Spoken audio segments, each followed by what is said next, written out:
in this MindSite News Live. My name is Tiffany Rather, and I'm here with the MindSite News team. Today, our founding editor, Rob Waters, is in conversation with author and journalist Michael Pollan.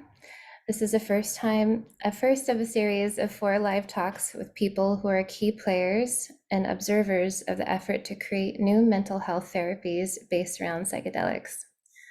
We're doing these conversations to stimulate conversation and an exchange of ideas, to introduce ourselves to a wider audience, and to raise funds to enable MindSite News to better cover this emerging world of psychedelics research, policy, and therapy.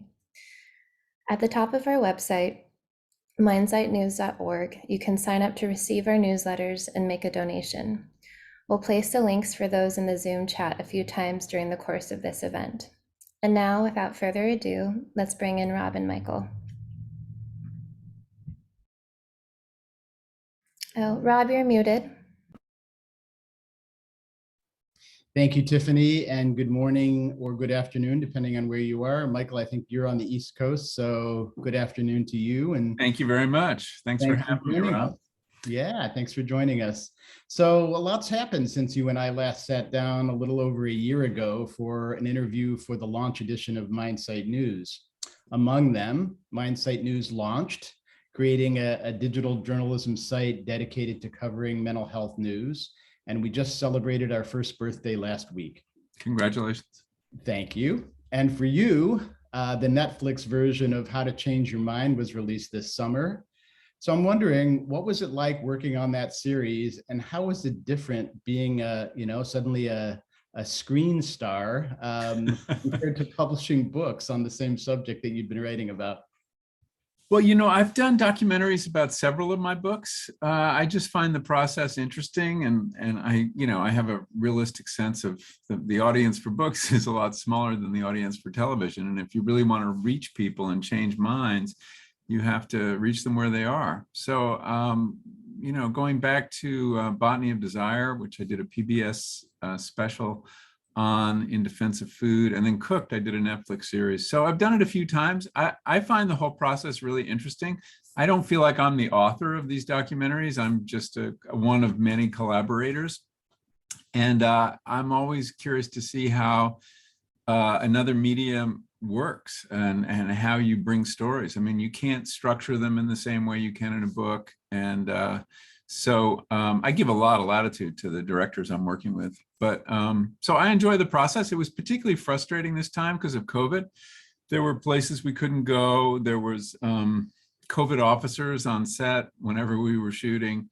And it complicated things. In fact, we even interviewed some people. There's a very moving sequence where we're in an oncology clinic in Bethesda, Maryland, and we had a wonderful opportunity to watch the whole treatment process of cancer patients with psilocybin, and we had to wear masks when interviewing them. And then we got home and looked at the rough cut and the raw footage, and there was no total absence of emotion. It turns out it's not all in the eyes. You need the whole face. So we had to go back and reshoot them outside. Wow. All right, well, let's pause here for just a minute and play the trailer for that series in case some people in our audience haven't yet seen it. So this is cueing my producers here. This is How to Change Your Mind.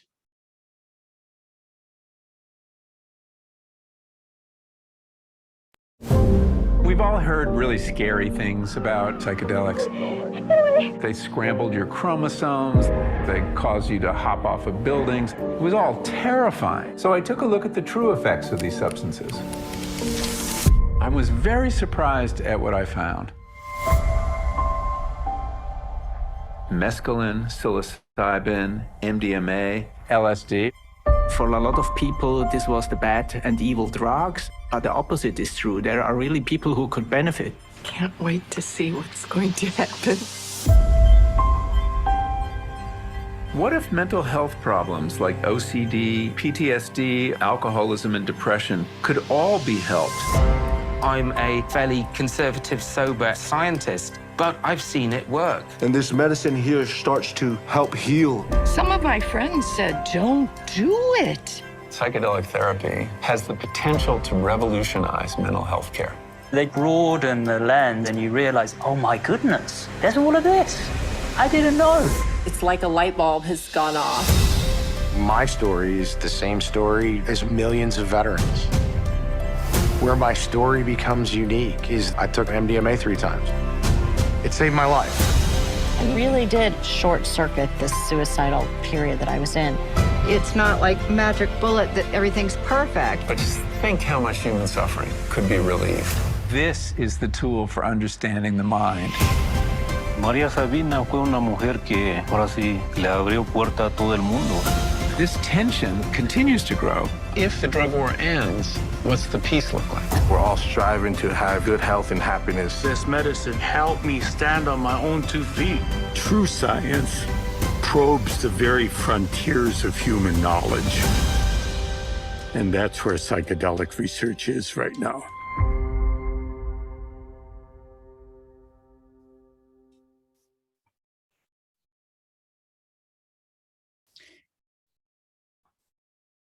So another thing that's happened this year, and that was the series, by the way, I mean, I just want to say the series is incredible.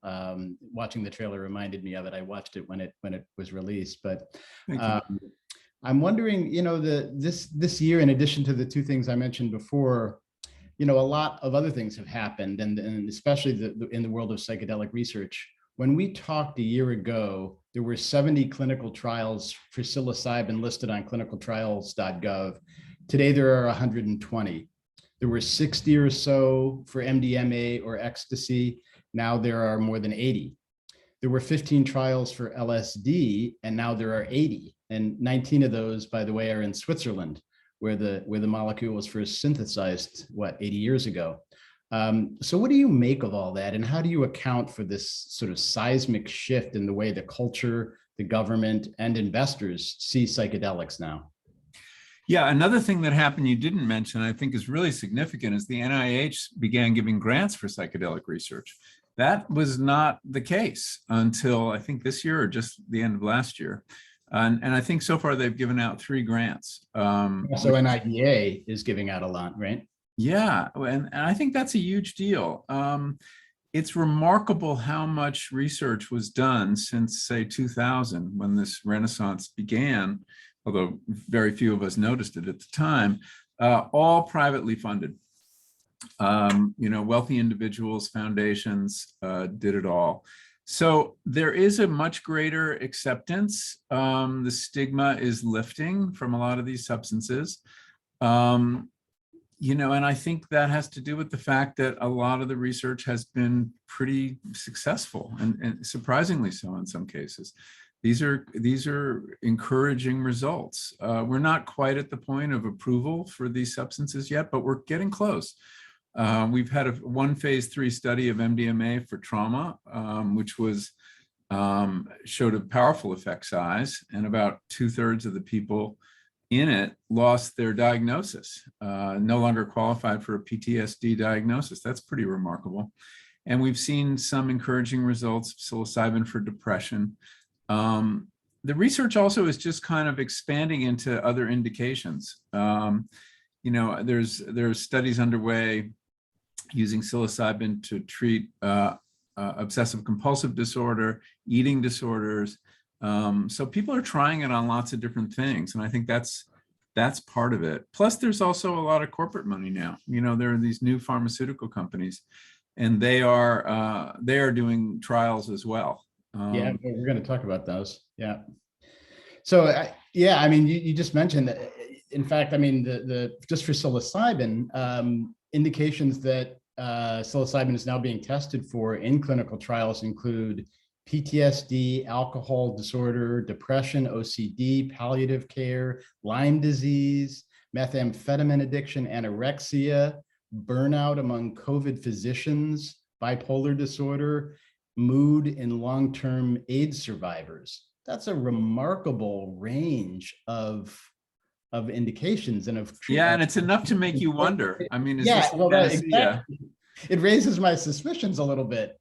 How could Well, one drug work in so many different ways? Well, it raised mine too. And I remember interviewing Tom Insel, who is affiliated with MindSite News, I believe. And he, when I said to him, doesn't this seem a little weird that the same drug would treat all these things, all these different things? And he said to me, well, how do you know they're all different? And I asked him to elaborate. And he said, well, they all may be. And at the time we were talking about anxiety, depression, addiction, obsession. They're all characterized by a very rigid mind that is stuck in destructive patterns of thought and behavior. And they have the common denominator, and this is now being studied directly, of rumination, that people stuck in rumination patterns of thought. And that kind of opened my eyes to the idea that these diagnoses are artifacts, right, of the DSM, and our best guess that these are separate phenomena, but in fact, they may be linked phenomenon at another level, at a deeper level.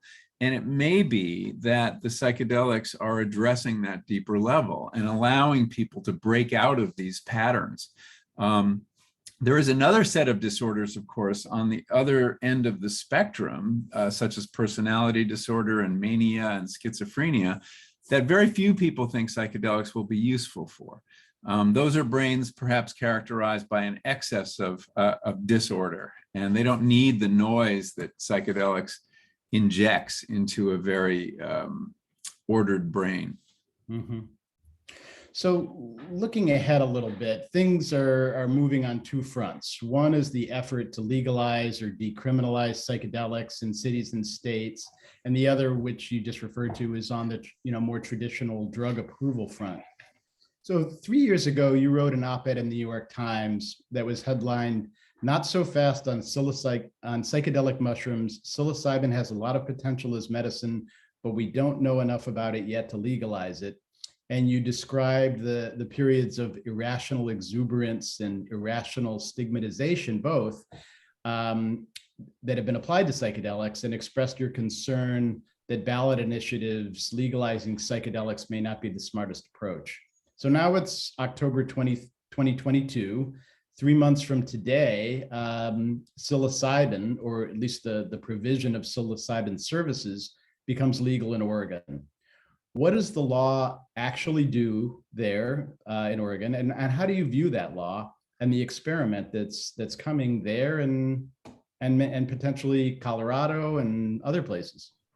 Yeah, so in that piece, which I haven't reread it recently, but I was kind of urging, some caution in how we go about it. And it's important to make distinctions between legalization, which is kind of following the path of cannabis, which some people would like to do with psychedelics, decriminalization, which simply means it should be deprioritization, actually. All it means is that these municipalities or states are declaring or instructing their law enforcement authorities to make the enforcement of drug laws against psilocybin or LSD or whatever the lowest possible priority. They're still illegal, but they're not going to put resources into busting people.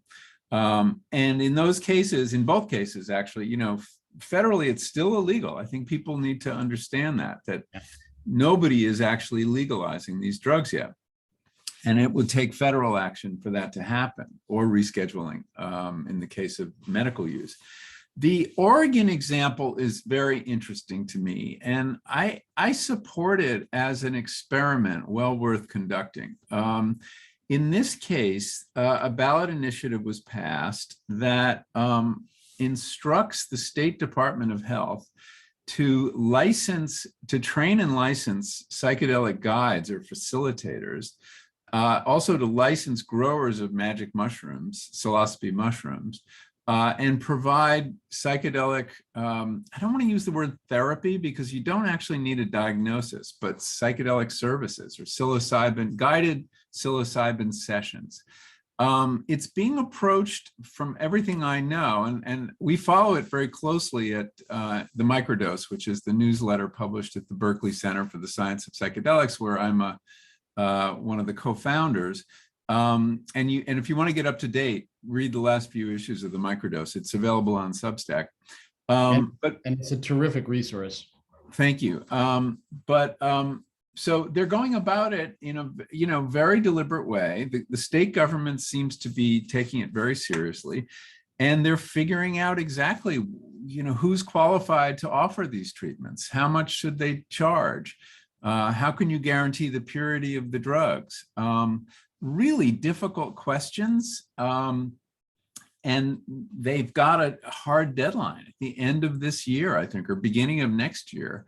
They need to start providing these services. So what I like about what they're doing is that there is a clear understanding that psilocybin, let's take, that's the focus here, is very different than cannabis. And it's a more consequential act to take psilocybin, and that ideally you do have a facilitator or a sitter or somebody with you to help you should you get into trouble. And people do get into trouble. People have, so-called bad trips. They have anxiety attacks, panic attacks, and they're prone to accidents. And so I just felt like this idea that was very current in the culture when I wrote that op-ed, that psilocybin is merely the next cannabis, and that it will be available at your local dispensary next to the, the gummy bears and brownies and everything. And that struck me as like ill-considered. I don't think we're there yet. I don't think we know enough.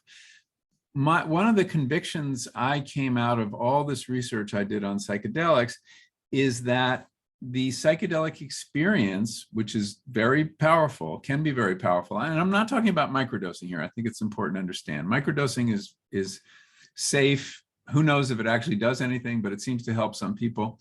And I don't have an issue with that. But you need a container for the psychedelic experience.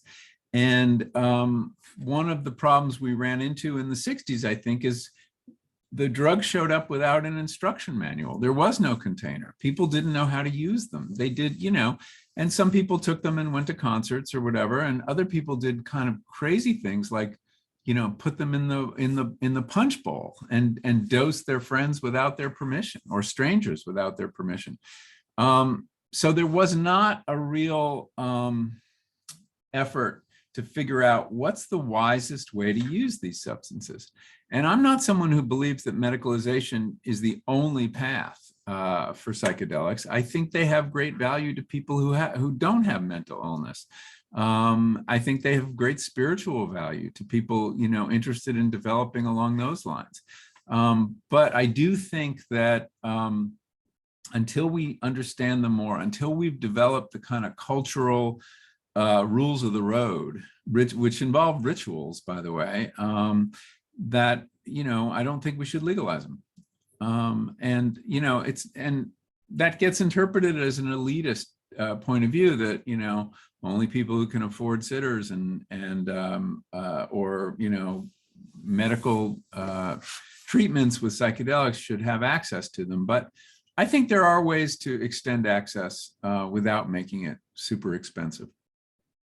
And do you feel like the Oregon experiment is gonna translate to or migrate to other states? Yeah, I do. I mean, already there's a ballot initiative in Colorado that from this distance, I haven't read it, seems to follow the Oregon model. So I think a lot rides on Oregon, and it's worth following. And it could crash and burn. I mean, that's not out of the question.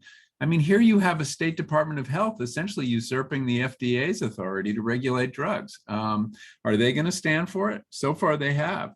If anything goes wrong, though, the feds could sweep in and end this in a moment. Right now, everybody's assuming their forbearance, and maybe in this administration, but what about in the next administration? So there's a lot of questions. It's not a slam dunk by any means. And even if you talk to the people very closely involved, they're nervous too about, like, are they going to license the right people? Are people going to, flood Oregon and doing psychedelic tourism? So there are tons of questions. As a journalist, they're all fascinating. And it may be the future of psychedelic therapy and it may not be. All right, I'm going to pause here just for a quick moment and kind of go back to my old community radio days, just to say that MindSite News is the only dedicated journalism site in the country dedicated solely to reporting on mental health. We're nonprofit and depend on our readers and supporters to keep us going. And you can support us by going to our website, mindsitenews.org, and clicking on the donate button at the top of the page. And doing so will help us build our capacity to do in-depth reporting on psychedelics and their role as mental health therapy. And Michael has kindly donated 3 signed copies of his book to folks that donate to us. So the first 3 folks that send $100 or more will get them. And now back to our interview. I used to do that all the time on you do it well on KPOO and KPFA back in the day. So turning now to drug development and approval. As I read it, and you kind of mentioned this before, the psychedelic that's the closest to FDA approval is MDMA, ecstasy, as many people know it, for use in PTSD. And people are now being enrolled in a second of 2 phase 3 trials for MDMA-assisted psychotherapy. And I think it's really important to make that point. It's MDA-assisted psychotherapy. And so this trial could be the one that's needed to convince the FDA to approve the drug. And that could wrap up by, I guess, March of next year. So I have a bunch of questions here. So first, tell us a little bit about MAPS, the group that is running that trial, and its founder, Rick Doblin, who's featured in, who you bring into the documentary. He's been working on this for decades. And then let's talk about what's been seen so far in the MDMA PTSD trials. Sure. So MAPS is an organization that Rick Doblin founded in the mid-'80s, Multidisciplinary Association of Psychedelic Studies. Rick was exposed to psychedelics, I guess, in college, and MDMA in particular. And his aspiration in life was to become a psychedelic therapist and to work with MDMA. He saw enormous potential for MDMA to help not only with mental illness, but solving, international conflict in the Middle East. And then when it was made illegal, which the DEA did in an emergency decision based on, I think, in 1985, he was crushed, as were many people, by the way. There were a great many therapists, especially in the Bay Area, who were working with MDMA, getting very good results, using it to treat not just trauma, but things like couples. It's apparently a very good agent for couples therapy because it allows people to speak about difficult issues without getting defensive, and remove the emotion from very charged disputes and things like that. And so he decided then and there to dedicate himself to bringing MDMA back as a medicine, and has been working on that ever since. His entire career has been devoted to this. What's astonishing is that he's on the lip of success. I mean, this was a really implausible undertaking when he started. I remember reading about it. I was writing about medical marijuana in the late 90s, and I interviewed him and learned about MAPS. And I thought, well, this is a ridiculous quest to bring psychedelics to medicine. I mean, I used to get his press releases, just like clockwork all the time. And, I mean, I have to say I didn't pay a huge amount of attention to them, which was a mistake. Yeah, very few people did, but he kept at it. He actually went to Harvard and got a PhD in the government school, the Kennedy School, to understand the drug approval process. I have a copy of his dissertation. It's this thick, and it lays out precisely the roadmap that everyone who's working with psychedelics is following now. It's the guide, and he followed it himself. Raised all the money privately, as I was saying earlier, no public money at all, and now is on the verge of, having a legalized drug. MAPS plans to commercialize it itself. They set up what's called a public benefit corporation, which allows them to go into the market and sell and take in revenues that then get turned back into more research. And that's unprecedented too. It's going to cost $40 to $50 million, I'm told, to commercialize MDMA, and they will have exclusive rights to it, even though it's not it's out of patent. The company that achieves, or the institution that achieves FDA approval, has exclusive use of its data, which you need to sell the drug, for a period, I think, of 7 years. So they're hoping to use this to raise a lot of money for other kinds of psychedelic research. In terms of the data that we've seen in the first PTSD trials, say a little bit about that. Yeah, well, it's been they've treated 2 categories of patients that I know of, maybe 3, victims of sexual abuse and veterans who experienced trauma in war in Iraq and Afghanistan. And I've talked to both kinds of patients, and they have received, many of them have gotten terrific results. Why and how, I don't think we really understand the mechanism, but as I said earlier, there's a few things going on. One is this ability to take out painful memories and talk about them without the kind of emotional charge. And then when you consolidate those memories, you've lost some of that charge. So people take the drug. They're silent for a lot of time, but very often they'll take off their eye shades and start talking, and they'll tell the story, but they'll tell it in this very kind of clinical way. The other thing that seems to go on is that with MDMA, you have this very strong and almost instantaneous bond of trust with the therapist, that it speeds up the period that it takes to gain trust and aids in transference in a powerful way. This is a great tool for the therapist. It's also a risk, though. And you do have, I think, a heightened risk of therapist abuse in this case. You have a patient who trusts the therapist implicitly, is somewhat, disabled from, control of themselves.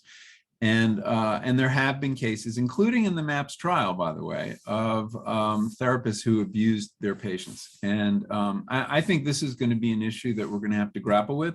I understand that these kinds of abuse take place in other modes of therapy as well, and there's a long history of this, but I think that the risk is much greater when it comes to psychedelics. Yeah. So one thing about this trial too is that it's supposed to be a placebo-controlled study. Half of the 100 patients get MDMA, and the other half get a placebo. So, how does that work? I'm pretty sure I could tell the difference between MDMA and a placebo. Yeah, I think most people can. I think it's a weakness of these trials. All the psychedelic trials, they've all struggled with the placebo issue. There's been an effort to develop so-called active placebos, so that in the psilocybin trials, I forget what they're using in the MAPS trial, if they're using Ritalin or something like that, I'm not sure. But they've tried methylphenidate, Ritalin. They've tried Benadryl in the alcoholism trial for psilocybin. They've tried niacin, big dose of niacin, all of which have a psychoactive effect. And apparently in the psychedelically naive, they have fooled people on some occasions. And they've had these big experiences sitting there with their headphones on, listening to the music, and they fooled a couple therapists too. But in general, most people know. And that suggests that there may be expectancy effects here at work. And it's a weakness of the research that no one's really figured out how to deal with. Another placebo is to use a tiny dose of psilocybin, tell everybody they're getting psilocybin. And your placebo group gets 1 milligram and everybody else gets 25 to 30. I don't know quite what that accomplishes. So, I mean, if MDMA gets approved in this trial as a result of this trial, and for PTSD as an adjunct to psychotherapy, MDMA then becomes available to be prescribed off-label by any doctor who wishes to prescribe it. There's a long history of massive off-label prescribing in the U.S., including of powerful psychiatric drugs, antidepressants, antipsychotics. I've written a lot about that over the years. Kids and teens getting this. So, what happens when this is available to be prescribed off-label, and how do you can't enforce the therapy part either? Well, you might be able to. I mean, I think that's a big open question, that there is I forget what it's called, but there's some kind of risk mitigation strategies the FDA can require when approving a drug. And those strategies in this case could be that the drug has to be administered in a certain kind of setting with a therapist present the entire time. So it may be a different kind of approval than we've seen. And that'll be very interesting to watch. The problem historically, the FDA has not done a good job of enforcing those risk mitigation strategies. Or much of anything else for that matter. Yeah, right. I mean, I know on the food side, food safety is not enforced at all. Or I shouldn't say it all, but almost not at all. So I think that's going to be a challenge. And it may be something where the various organizations like American Psychology Association or Psychiatric Association have to step in with their own rules. I'm not sure. But off-label prescribing, it has other uses, as I suggested. I mean, I think that therapists using MDMA to deal with problems in couples, I think family therapy, I think has enormous potential. But that's part of what's so exciting about this field. I mean, we're going to be charting a new path. And I think simply approving it without any kind of provision for the involvement of therapists or facilitators is a real question. But there's also the question of what kind of training do those people need? Should they already be licensed and then have an additional course that prepares them for psychedelic therapy? That seems to be the model that's out there. But it seems to me this is something a psychiatric social worker could do or a nurse could do. But the key thing to remember and keep in mind is that we're not just talking about a drug therapy. This is a combination of drug and talk therapy. And it's very unusual that way. And it's going to be hard to normalize for that reason. But the drugs don't work without the therapy, and the therapy doesn't work without the drugs. And you really need both. And the other thing that's going to be really interesting and difficult is the reimbursement model. Will insurance companies pay for the therapy part? They don't like to. Yeah. And how long will they pay for the therapy part after somebody has taken? I think insurance is a huge question. It remains to be seen. Is this going to be cheaper than other therapies now available? SSRIs are pretty inexpensive from the insurance industry's point of view. There's minimal, if any, therapy attached to it. I mean, doctors prescribe SSRIs without giving therapy. On the other hand, this may be much more effective, in which case there is a good argument.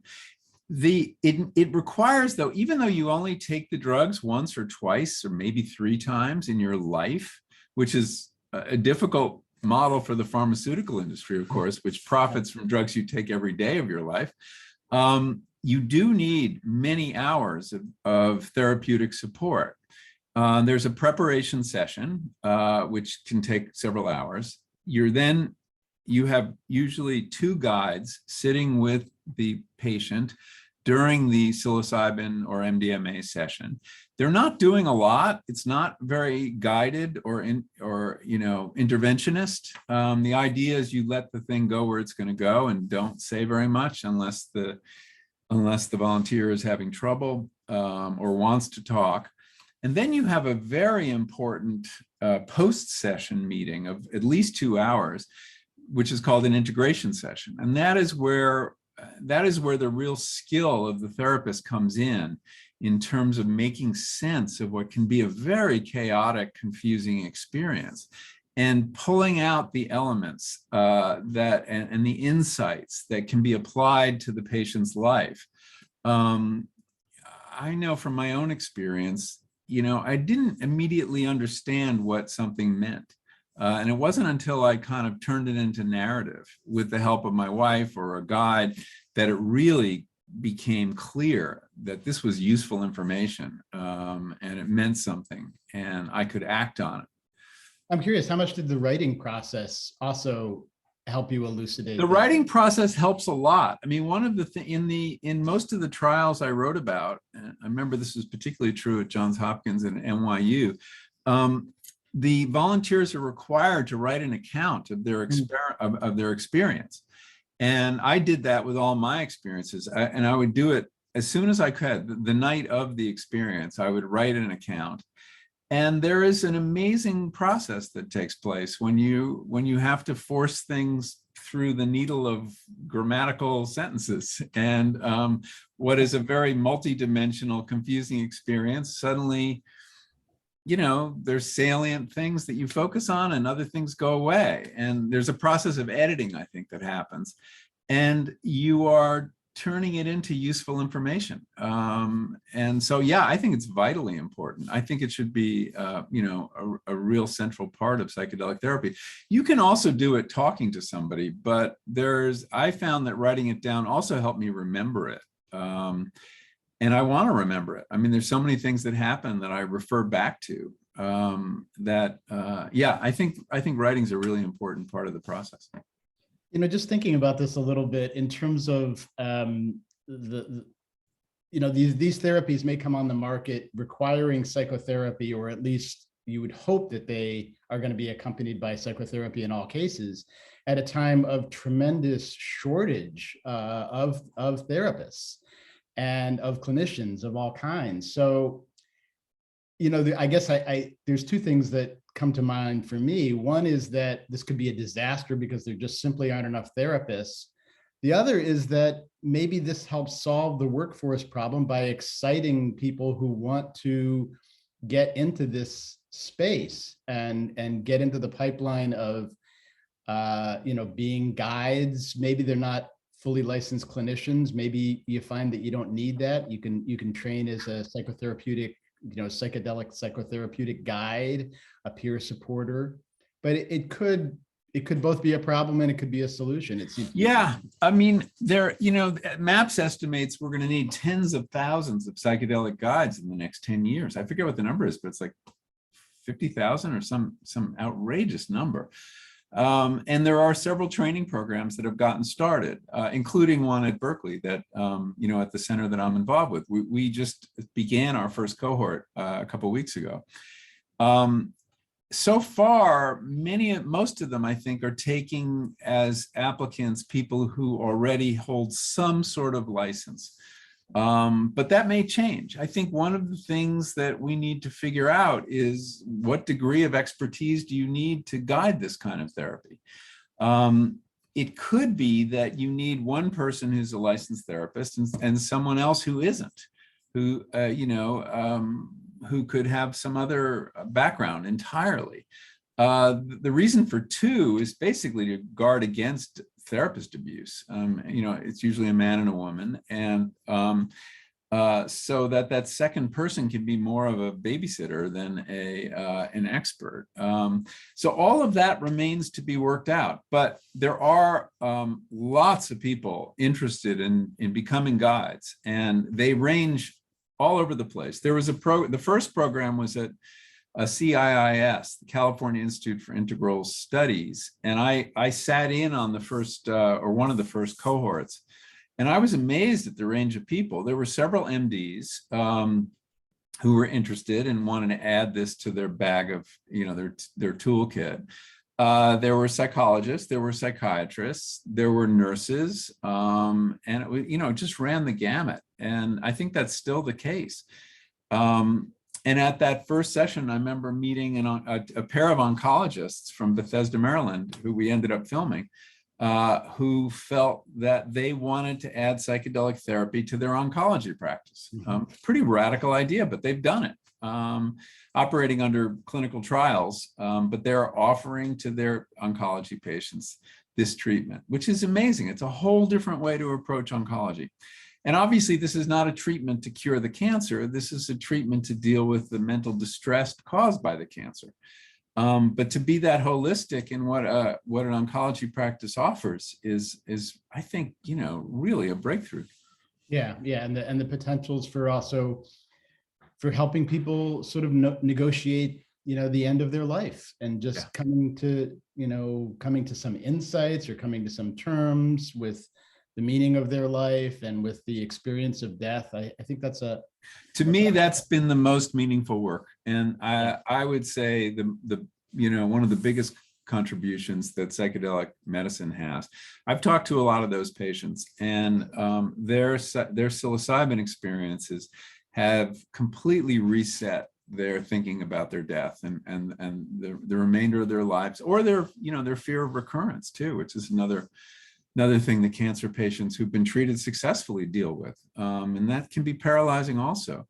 But I think the role of psilocybin in palliative care will be one of the most important. And that is an area where we have so little to offer patients. We offer them morphine in their last days, but that doesn't give them clarity. That merely removes the pain. And this is something that gives them more clarity.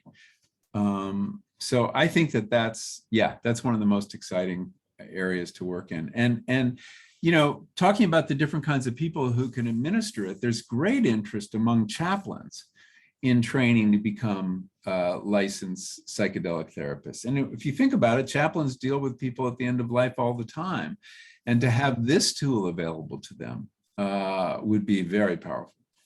So with psilocybin, the other drug that's getting pretty close to approval is the psychedelic compound that was been developed by Compass Pathways, one of the leading commercial companies in this space.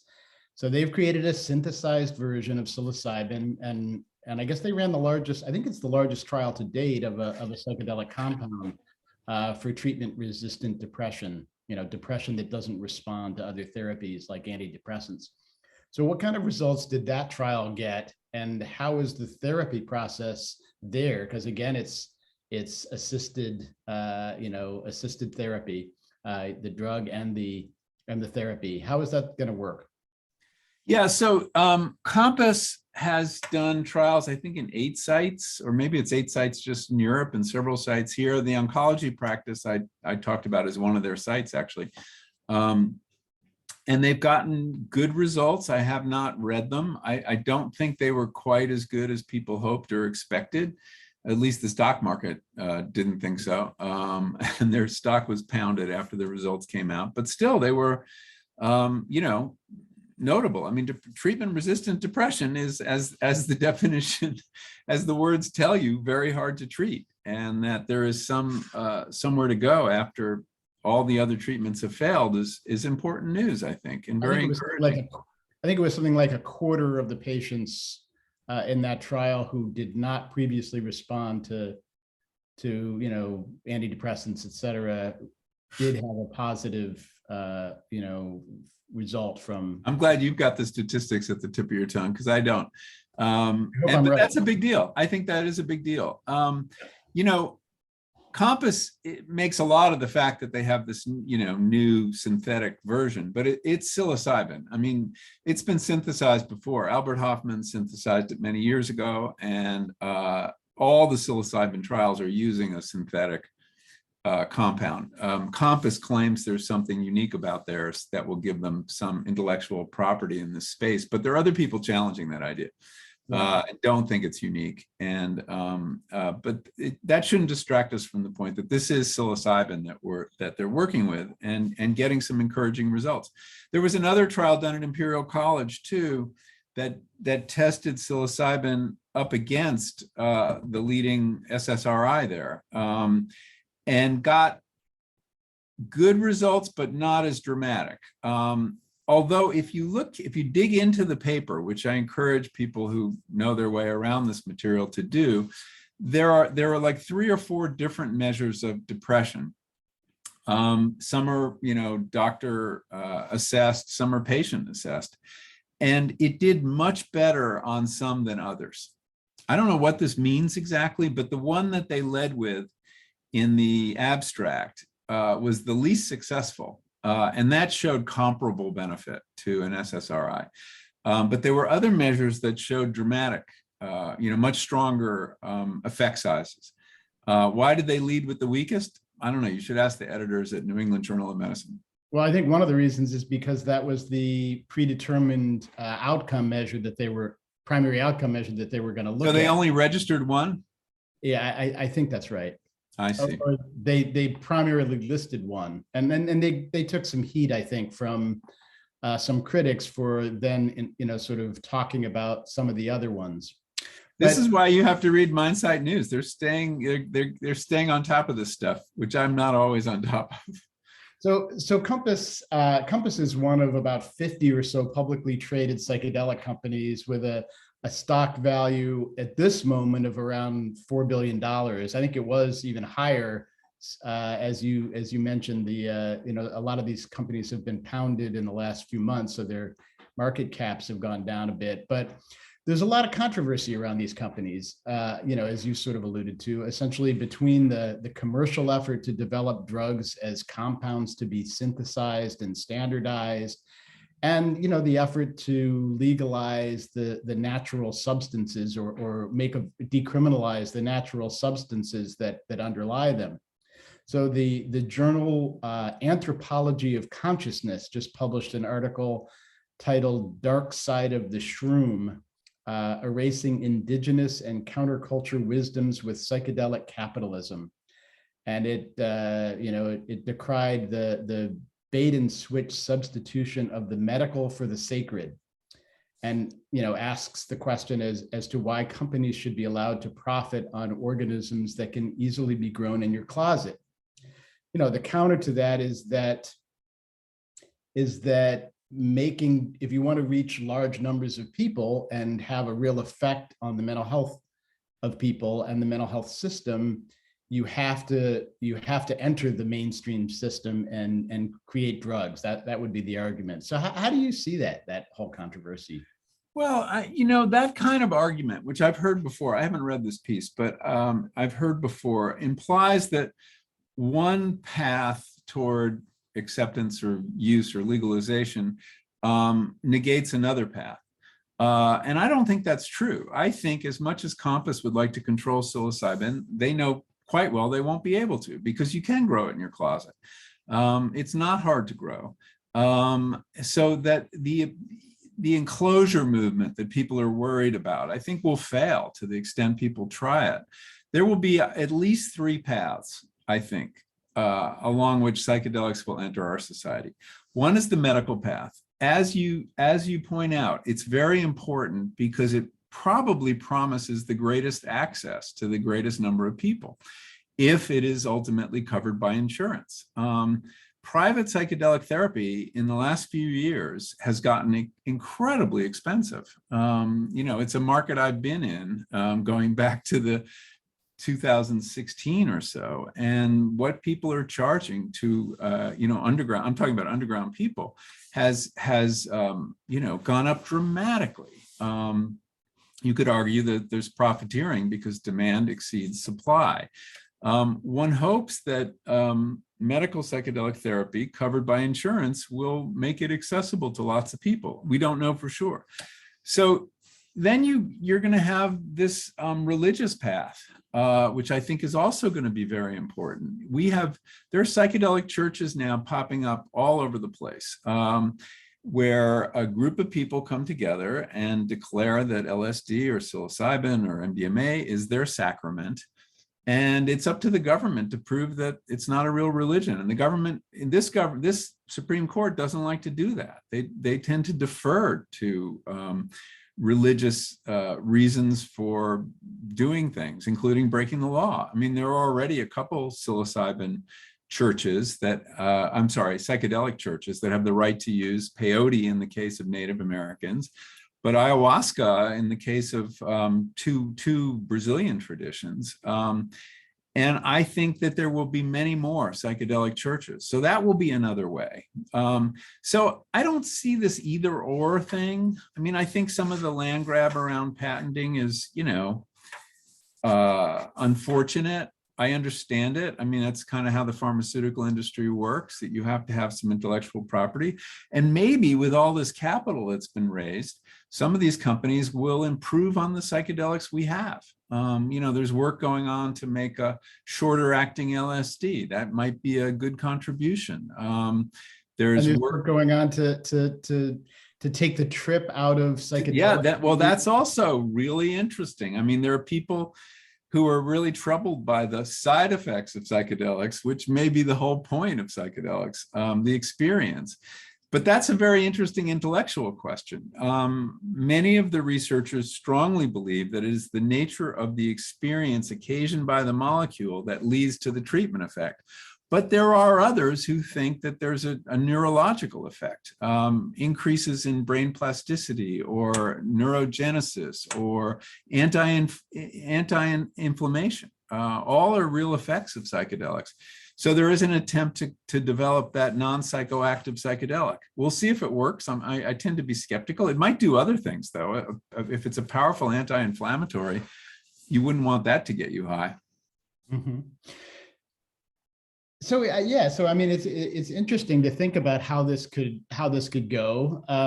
But one of the arguments I think that the companies make, which I think makes some sense, is that without standardized doses and standardized protocols, you're not going to get valid research results. You're not going to know, well, was the setting that this person was in the right setting? Was this dosage the right dosage? There are a bunch of factors that if you don't standardize, maybe you don't have good evidence that comes out the other end.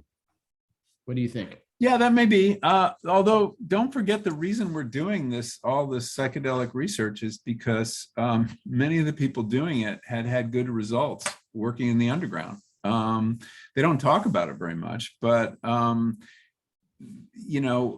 the ways we're doing it are borrowed from the underground in many cases. I mean, that's another awkwardness. The whole practice of playing music and wearing eye shades and being in a cozy, non-medical seeming, room.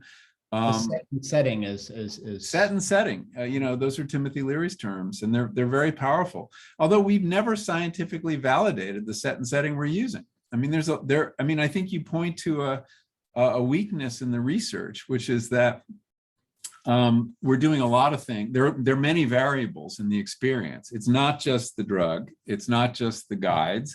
It's what the guides say and how they behave, and it's what the room looks like, and what kind of playlist is on the headphones. So maybe you have to do a comparison of Dark Side of the Moon and. Well, there are people. There's a very lively debate about what kind of music to play, and that Hopkins played a lot of classical music that was dismissed as too old white male, and that there might be better kinds of music. George Winston will make a comeback. There is one lab at UCSF, Adam Gazelli's lab, who he really wants to try to scientifically validate all these variables, which I think is a very useful exercise. So, I think what we're doing in a way was just handed down, from people doing this work during the first phase of psychedelic research in the 50s. But a lot of what we're doing was invented by amateurs, and it seems to work pretty well. Maybe people can improve on it. There are many people who think, well, what about doing psychedelics in a natural environment rather than indoors? Well, then you're adding a whole lot of other variables, which really could confound you. So anyway, I think that I'm kind of the let 1,000 flowers bloom attitude, that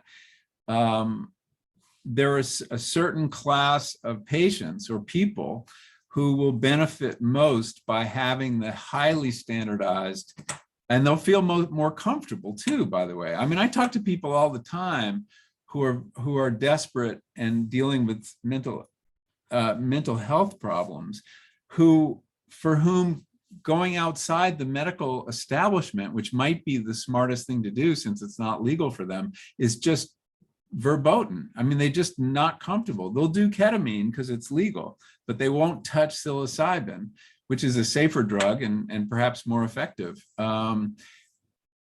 So I think it's going to be different strokes for different folks. Great. Well, so let's, I think we have some questions from our audience. So Tiffany, do you want to bring us some questions from folks out there? Sure. I have a question, actually.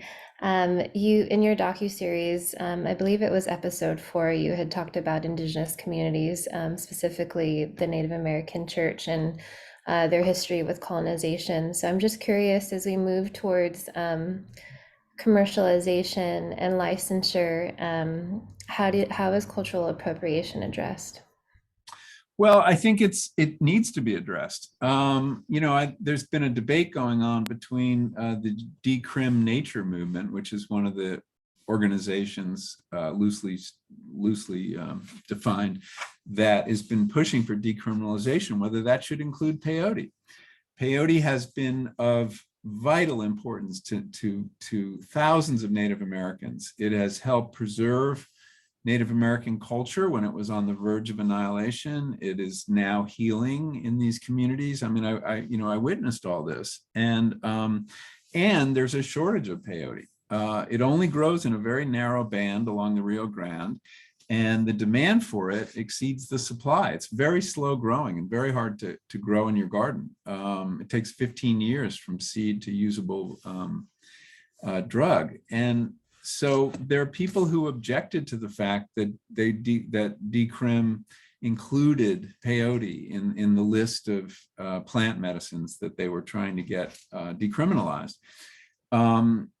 And as I studied the issue, I came to the conclusion that it should not be included, peyote, in the Decrim measures because of the shortage, because of the importance, and because we've taken so much from Native Americans. And to now take this, by creating a fad for peyote or demand for peyote just seems criminal. If people want to grow it in their garden, great. Be my guest. If you have 15 years. And there are other ways to get mescaline if that's what you're interested in. There's a cactus very easy to grow, at least on the West Coast, called San Pedro or Wachuma, and that produces, and it's legal to grow, by the way, unlike peyote, and that produces mescaline.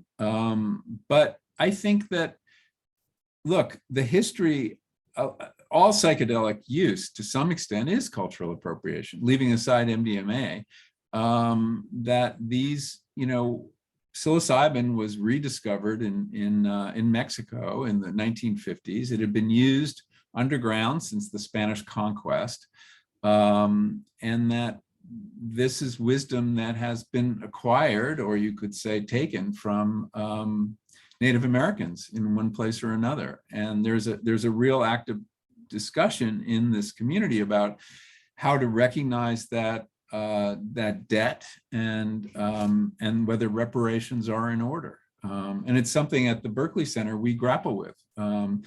That we started a Indigenous Scholars Fellowship program, Indigenous scholars who want to work on psychedelic issues for this reason, and that there are Native American scientists who we're supporting out of recognition of this debt. I mean, this is very new wisdom in our world in the West. But of course, it's been used for thousands of years. Peyote goes back 6,000 years, and psilocybin may go back just as long. So I think that these are very important issues to grapple with. Thanks for raising it, Tiffany. Yeah, thank you so much for your answer. I'm curious on time. Do you have time for a couple more questions, or maybe one more? Yeah, I've got another 5 minutes. Okay, great. Thank you so much. So we have our first question. And I think this the overall question is about paradigm, but in the most pragmatic way, can you frame your thoughts, or in the most pragmatic way, that can you frame your thoughts, and what ways do you believe MDMA or entheogens can be realistically deployed to address concerning trends towards authoritarianism, dehumanization, political violence, and racial, gender, and sexual oppression? Great question. So there has been a debate in the West, as long as we have had psychedelics, whether they might have some utility in a social or political way. And there's some intriguing evidence that people who take psilocybin are less inclined toward tolerance of authoritarianism, and more inclined to feel nature connected. There is a scale of nature connectedness that psychologists use. And one of the striking findings is that a single experience with psilocybin increases your sense that you are part of nature, rather than, as many of us feel, removed from nature in some way as humans. That suggests there might be some environmental benefit to taking psychedelics, and perhaps even some political benefit. The personality trait of openness is increased by a single psychedelic experience. But I think we have to hold these ideas in abeyance until we've done more rigorous science. I don't know that the sample of people we're giving psychedelics to are representative of everyone in this country. My sense is that they are people already inclined in these directions. To be environmentally minded, to be intolerant of authoritarianism. And until we've done those kind of trials on a truly representative, and by that I mean both culturally and politically, sample of the country, we should hold off on putting LSD in the water. I would hope that they do have some benefit in that direction, and that's kind of my intuition. But again, I'm already inclined to, like nature as it is. So until the Koch brothers, say, or other people who are despoiling the environment, or the fossil fuel company executives are given psilocybin, and we see whether it changes their thinking and behavior, we should hold that idea in limbo. You raised a question that I think is important, which is how does this new therapy that has so much promise, how is it going to be available to people who have historically been, not had access to good healthcare, not had access to good mental health care, not had access to, many of the things that keep people healthy? Is this going to further the inequities in the health and mental health system? It could. It very well could. I mean, if it remains as expensive as it is, it's very time intensive, and some of the expense has to do with the risks of doing illegal behavior if you're administering psychedelics underground. But if it becomes decriminalized and you have lots of people putting up shingles as psychedelic therapists, that might drive down the price. You might have an oversupply of guides at some point. So it's very hard to say. To go back to a point we made earlier, one of the virtues of taking it through FDA approval in the medical system is that, to the extent our health insurance covers mental illness treatment, which is of course totally inadequate, it will be available as other forms of mental health treatment are. But the fact that people could get benefit in other contexts, let's say through their church or some organization that has gotten the right to use psychedelics in a spiritual way, as entheogens, as they're called, that could help a lot of people too, without putting the label mental health on it. There are other kinds of ways we treat our existential predicaments that aren't labeled as mental illnesses. There are people who think that alcoholism is a spiritual problem, and that a spiritual cure is exactly what you need, and psilocybin might play a role in that. I don't see AA adapting or adopting psychedelics anytime soon, although there was a conversation about that in the 50s, you know, because Bill W. Got sober on a drug experience, on a hallucinogen experience, and thought LSD had a place in AA. But you could imagine another group winning approval as a, you know, at the Supreme Court level, as a spiritual group or religion, making it available to lots of people. So I think these are really interesting questions. I think we're just gonna have to wait and see how it pans out. Yeah. There's one question that we got from the audience, and we'll let this be the last question. I thought it was a good summation.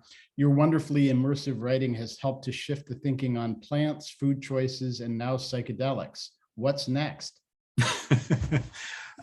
You know, I don't know what's next. I'm working on a couple things. I got very interested in the mind and the brain, working on psychedelics like a lot of people. So I'm doing a lot of reading about consciousness and what we know and don't know about this incredible phenomenon that we are all aware and aware that we're aware.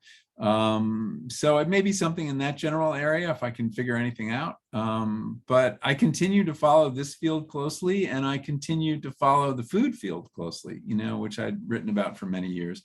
In fact, I'm working on a new a sequel to Food Inc., the film I worked on in 2008, which will be out sometime next year. And doing a masterclass about food, the art of intentional eating. So anyway, so still active in all these ways and following the field closely, which is why I read MindSite News. Awesome. Well, Michael, thank you so much for taking the time to join us today. Thanks to the folks who tuned in. We had somewhere over 200 people signed up for this. So thanks so much to everyone for taking part, and please check out MindSite News, sign up for our mailing list, and send us some green if you are so inclined. And if I might just add a plug for our free newsletter. Yes. If you want to follow this field, comes out twice a week. There's a Q&A with a newsmaker on Mondays, just came out today. In fact, the oncologist I was talking about is interviewed in today's edition. And then a news roundup on Fridays. So if you go to substack.microdose, you can find it there and sign up for no cost at all. And this is the Microdose newsletter from the Berkeley Center for the Study of Psychedelics. Berkeley Center for the Science of Psychedelics, BCSP. And also, if you want more information, we have a resource website at psychedelics.berkeley.edu where you can learn all sorts of things also for free. Awesome. All right. Thanks again. And thanks everybody for tuning in. Thank you. All right.